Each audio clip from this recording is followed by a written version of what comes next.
Thanks for tuning in to this latest video on modelling and painting miniatures in 15mm scale. This is a follow-up to the video where I did some stenciling and airbrushing on these models here in the foreground, which are Protoline models from Critical Mass Games.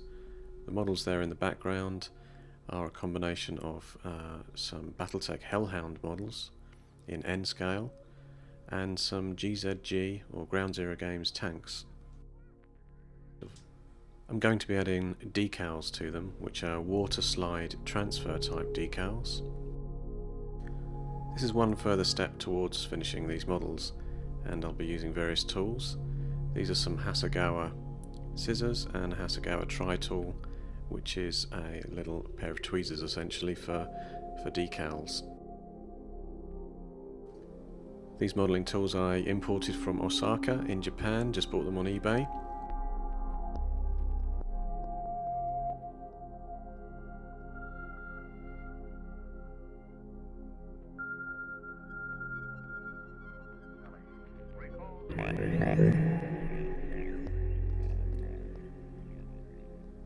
You can see how fine a control you get with these because they've been specifically designed with decals in mind.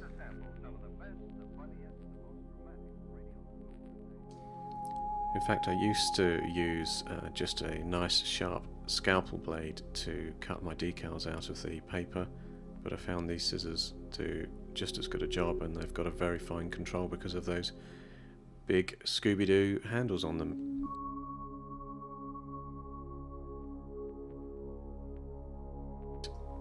I've been collecting various decals for years from different model ranges. More recently, I've picked up these Bandai decals.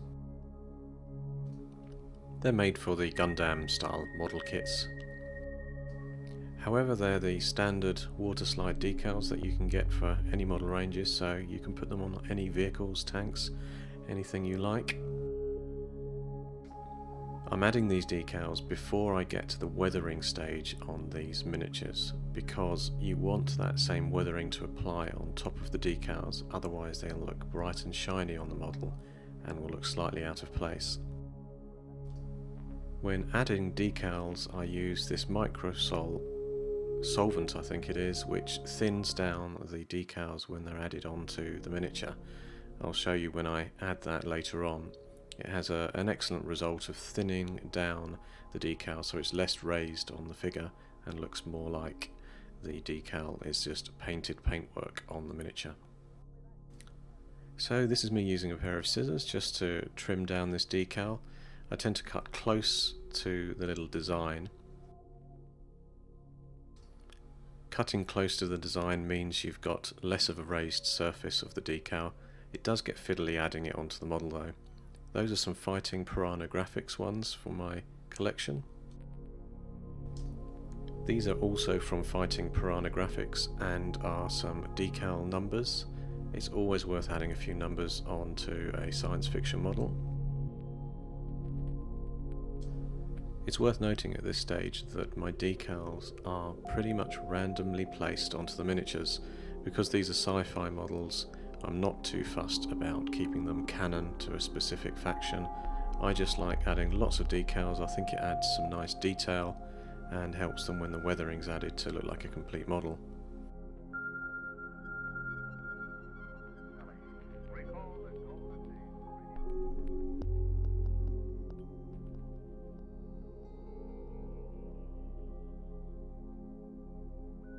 From an organisational perspective, it's worth cutting all of your decals out prior to starting the waterslide process, just to have them all on hand and not have to jump back to cutting at a later stage. That's a pot of normal water, and I'm just picking up the edge of that decal and popping it into the water. The Bandai decals seem to get moist enough to slide off the backing paper within about 30-40 seconds. Actually dropping the decal onto the model can be fun.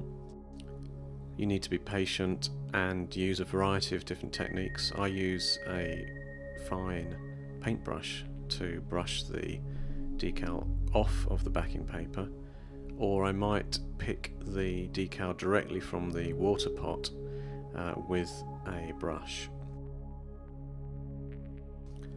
Apologies for the slight blurriness on that stage. It's very tricky at doing this modelling while you've got the video in front of you. You can see there where I'm using the brush just to prod it around to get it to the correct position, which can be a bit tricky, but while it's wet underneath it will slip and slide around.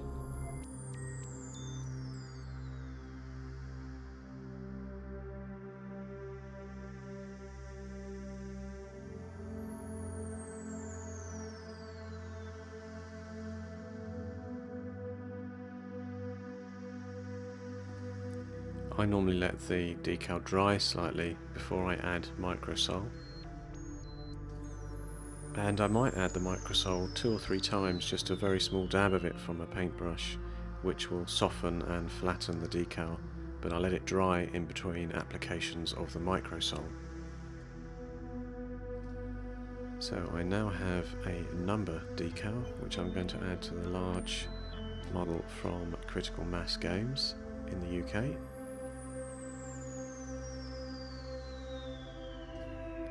As I mentioned before, there's no great planning about where I add a decal. I just look on the model and think about a location which might look good and has the space to take the size of decal which I'm applying, and then I drop it on there.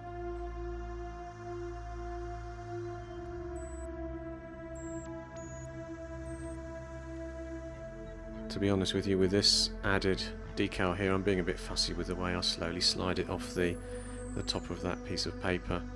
It could be done more quickly than this, but do remember I have a video thrust right in front of me, which makes it rather difficult to use the tools when I'm shifting around the back of the video camcorder.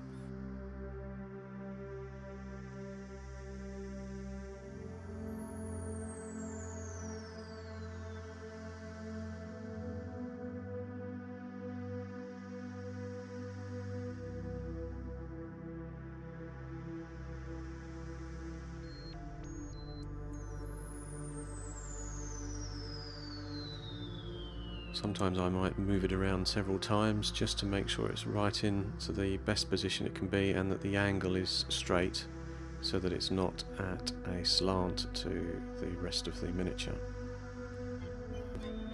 My thumb instinctively jumped in there to grip it. Not always a good idea to stick your fingers on them, but sometimes you need to grab it to lock it in place.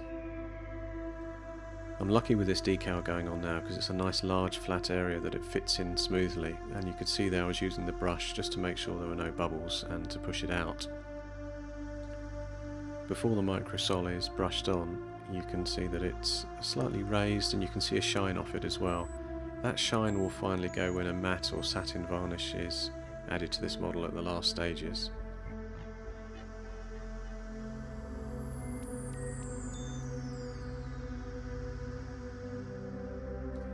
You can also see some slightly raised ridges to the back of it. Microsol will deal with that once I've brushed some onto the model. So to speed things up with this large amount of decals in front of me, I pick them up in my paws and drop them all into the little pot of water. Well, not all at once, but several in at once to let them soak, and then I pulled them out with my brush, which kind of sped things up for these smaller decals which are a bit fussy.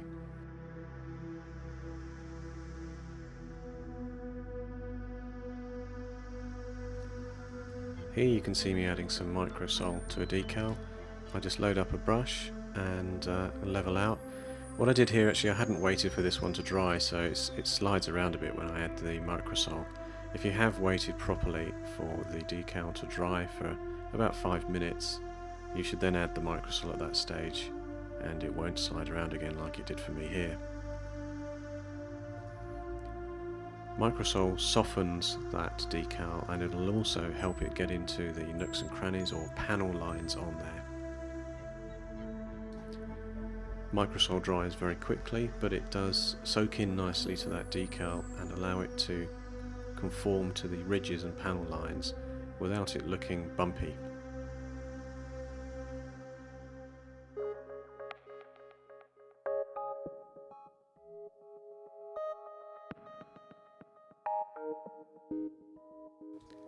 It's not easy to see the effect there on that shiny wet version of it. So it took about an hour to get this lot done. I've just randomly scattered various decals across there. I particularly like the way they came out on the mechas at the back and those two tanks. The white decals on them were quite striking and showed up nicely on things like the gun barrels on the side of the vehicles. The other thing I did since the last clip was just paint Privateer Press black over the weapons on the critical mass models, and you can see the black detailing added to the weapon areas on those two Hellhounds. All the black areas on the models are going to be given a sort of metallic finish with a silver, although those missiles on that small tank will probably get a grey finish. The black is the last bit of painting I'm going to do on there before the weathering starts. My favourite result was the white lettering on the side of that barrel. It's completely randomly placed, but I think it looked quite sci-fi. And also the decals on the side of those weapons on the Critical Mass Games models look really sharp. So please tune in again in a week or so when I weather these models and take them through to the finished result. More information and videos are available on the grunts.biz website as detailed in the title bar.